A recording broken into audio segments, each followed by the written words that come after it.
New dream welfare foundation द्वारा परिचालित Jagatpur IB road स्थित ड्रीम होम वृद्धाश्रम 15 जन अंतेवासी को भेटी चौदारा कटक पूर्वतन विधायक डॉक्टर प्रभात रंजन विश्वाल। वृद्धाश्रम अंतेवासी सुव्यवस्था सरकारी स्तर में सबु प्रकार उद्यम जारी रखिबे बोली पूर्वतन विधायक ए अवसर में प्रतिश्रुति देइछन्ति।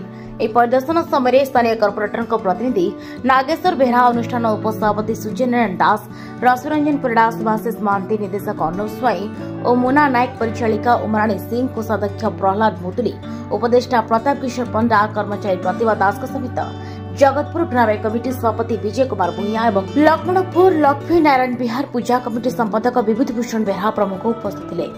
प्राय 2.5 वर्ष धरी पूर्व गुजिबर जगतपुर रे मध्य 1 वर्ष पाखापाखि हो 2.5 वर्ष धरी अंतत जो प्रकार चिंताधारा भितर से माने कार्यक्रम करुछंती जेते प्रशंसा कले भी कम हबो।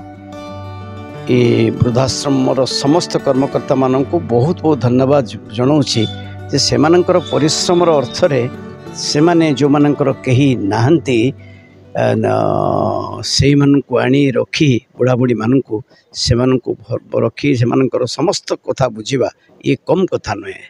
तेणु आज आसी देख आगु शुणी जानी एवं यथेष्ट आंतरिकता रही। आम कॉर्पोरेटर अच्छा प्रतिनिधि नागेश्वर बाबू एठी विभिन्न कार्यक्रम सहयोग करिसेंती। आशा करुच्ची जे सेमाने किभली भाव से आहुरी सपोर्ट पाइबे।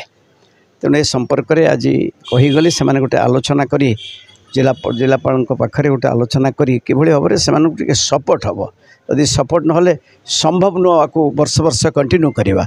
वास्तविक जहाँ देखिली ए अत्यंत गोटे प्रशंसनीय कार्य से निजर झालबुआ अर्थ सुंदर कार्यक्रम करुँच। तेणु ए संपर्क में गोटे आलोचना जिलापाल सहित भावुची स्थानीय विधायक शोभित विश्वाल ए संपर्क में आलोचना करी एभली एक वृद्धाश्रम को किभली आहुरी साहाय्य सहयोग करा जाई परिबो से दिगरे पदक्षेप निया। कटक पूर्णचंद्र सिंह रिपोर्ट, ओडिसी खबर।